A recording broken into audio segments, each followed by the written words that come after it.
Assalamualaikum warahmatullahi wabarakatuh. How are you all, grade 7? I hope you are doing well and also hope to take care of yourself, right? And enjoying your summer vacations, right? So enjoying your summer vacation, you will also done your summer pack work. So let's start. Subject Urdu, कहानी, नज़्म, दरख्वास्त, मज़मून, ख़त, क़वाइद, report, आबिती and मुकालमा. Write in neat and clean handwriting and in your summer pack register work. Then activity number 1, सरगर्मी number 1. ये सारी की सारी सरगर्मी आपके तसव्वुराती एहसास पर मबनी है, यानी जिस बात का आप तसव्वुर कर रहे हो. यानी एक मरतबा आप अपने ख़ानदान के साथ, अपनी फैमिली के साथ सैर के लिए गए. सैर करते करते आपको एक फूलों का सजा हुआ एक दरवाज़ा नज़र आया.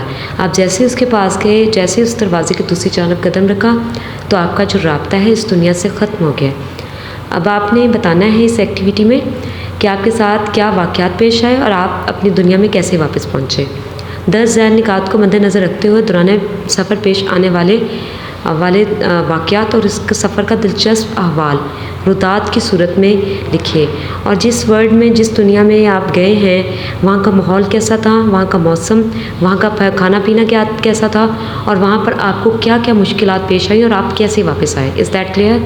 Then let's start the activity number 2, सरगर्मी नंबर 2. जैसे कि आपको पिक्चर में दिखाया गया है, तस्वीर को देखकर आपने सूरत हाल बताना है तस्वीर का. फ़र्ज़ कीजिए कि एक इमारत में आग लगी हुई है तो आप भी उस इमारत में मौजूद थे. उस दौरान पेश आने वाले वाक़यात को आपने आबिती की सूरत में लिखना है. जैसा कि हमने क्लास में बहुत सी एक्टिविटीज़ आबिती के लिए की हैं, तो ये भी आपकी एक आबिती ही है कि आप जिस इमारत में थे, अचानक उसमें आग लग गई, तो उसको आप अपने लफ्ज़ों में कैसे लिखेंगे. और इस बात का ख़ास ख्याल रखना है कि इसमें सिफ्त की तमाम इक़साम कम से कम एक मरतबा ज़रूर इस्तेमाल हुई हो. आप बीती लिखते हुए 10 ज़ैल निकात का ख्याल रखें. सबसे पहले मुनासिब आगाज़, उसके बाद वाक़यात में रब्त और तसलसल. ठीक है कि वाक़यात में आप वहाँ पर खड़े थे तो आपने सबसे पहला कदम क्या उठाया और वहाँ पर कैसे सबकी हल्की मौजू इख्तिताम, मुनासिब ज़ख़ीरा अल्फाज और इसे में सिफ्त की इक़साम का इस्तेमाल. नेक्स्ट हमारी स्टार्ट हो रही है एक्टिविटी नंबर 4, सरगर्मी नंबर 4. फ़र्ज़ कीजिए कि आपके इलाके में सैलाब आ चुका है और तमाम अहले खाना और अहले इलाका की ज़िंदगी उसमें सैलाब में बहुत मुतासिर हुई है. आप 10 ज़ैल निकात को मद्देनज़र रखते हुए अपने दोस्त को ख़त लिखेंगे. ठीक है, अपने फ्रेंड को इस सूरत हाल के मुतालिक बताइए कि आपने इस बार मुश्किल सूरत हाल में लोगों की किस तरह हेल्प की. सैलाब की वजह से पैदा होने वाली सूरत हाल और वाक़यात सबसे पहले आपने राइट करना है. फिर अशय खुदनश यानी खाने पीने की चीज़ें और अद्वियात की कमी. देन नेक्स्ट, लोगों की नकलो मकानी और मुहाफ़ाजती इक़दाम, इस मुश्किल घड़ी में लोगों की मदद और इमदादी कार्रवाइयाँ. एंड लास्ट वन, सैलाब की वजह से पेश होने वाली जानी और माली नुकसान. Is that clear? अब हमारी स्टार्ट हो रही है एक्टिविटी नंबर 5 यानी सरगर्मी नंबर 5. 10 ज़ैल आपको तस्वीर दिखाई गई है ना, उस तस्वीर में आपने एक वाक़या छुपा हुआ है कि कैसे एक्सीडेंट हुआ है.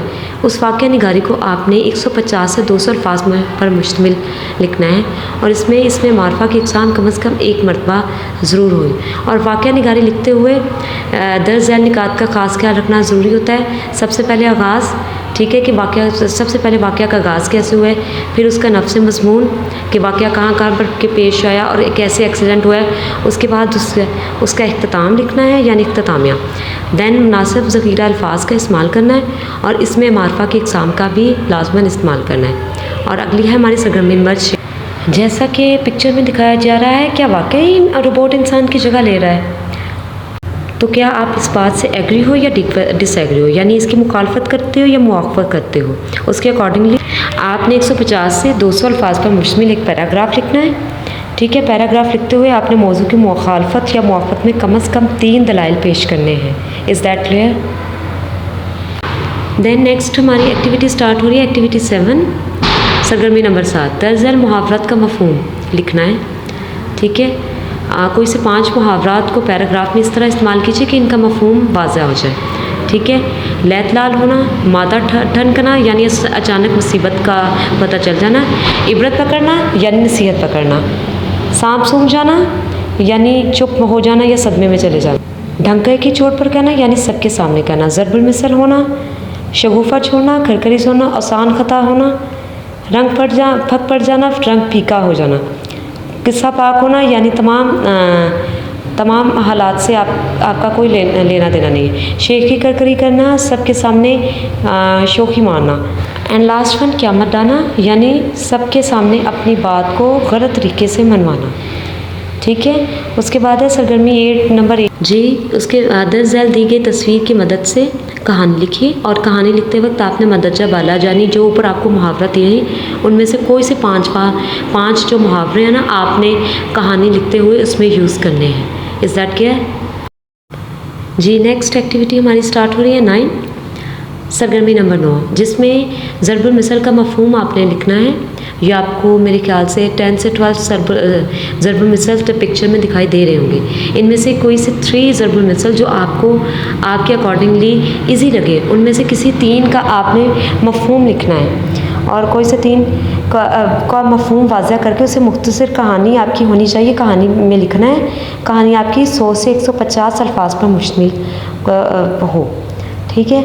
उसके बाद है हमारी सरगर्मी नंबर 10 निसाबी किताब में पढ़ाई गई कहानियों में से जिस कहानी का किरदार आपको सबसे ज़्यादा पसंद आया वो 10 झैल निकात को मद्देनज़र रखते हुए इस किरदार के मुतालिक लिखें। आप चाहें तो राशिद मिन्हास की कहानी ले सकते हैं, उनका किरदार भी बहुत अच्छा है। और चाहें तो चचा शिकर ने तस्वीर टांगी उसका भी लिख सकते हैं। और जो आप किरदार लिख रहे हैं उसकी सबसे पहली खसूसियत आपने लिखनी है कि आपको किरदार के मुतालिक कौन सी बात पसंद है। पढ़ाई गई नज़मों में से अपने पसंदीदा कोई से 5 अशार की तशरीह लिखिए। जितनी मैंने नज़में आपको क्लास में पढ़ाई हैं कोई भी एक नज़म आपको पसंद है उसके कोई से 5 शेर आपने सेलेक्ट कर लेने हैं और उनकी तशरीह लिखनी है। और निसाबी किताब में आपने शोहदा कराम के मुतालिक पढ़ा किसी एक शहीद के हालात ज़िंदगी तालीम व तरबियत और शहादत के वाक़यात पर मबनी एक किताबचा बनाइए। किताब में तो हमने सिर्फ राशिद मिन्हास के बारे में पढ़ा है। आप चाहें तो राशिद मिन्हास के मुतालिक भी किताबचा बना सकते हैं या मेजर अजीज़ भट्टी पर या मेजर शब्बीर शरीफ पर, जिस पर भी चाहें आप अपनी मर्ज़ी से किताबचा बना सकते हैं। Is that clear? So students, ये जो हमारी एक्टिविटी नंबर 7 और 8 में मुहावरों के बारे में बताया गया तो उनमें से कोई 5 मुहावरे हैं और उनके मैंने मफ़हूम और मायने को अलहदा से लिखा है। जैसे पहला मैंने मुहावरा लिया रंग फ़क होना यानी रंग फीका पड़ जाना। ठीक है।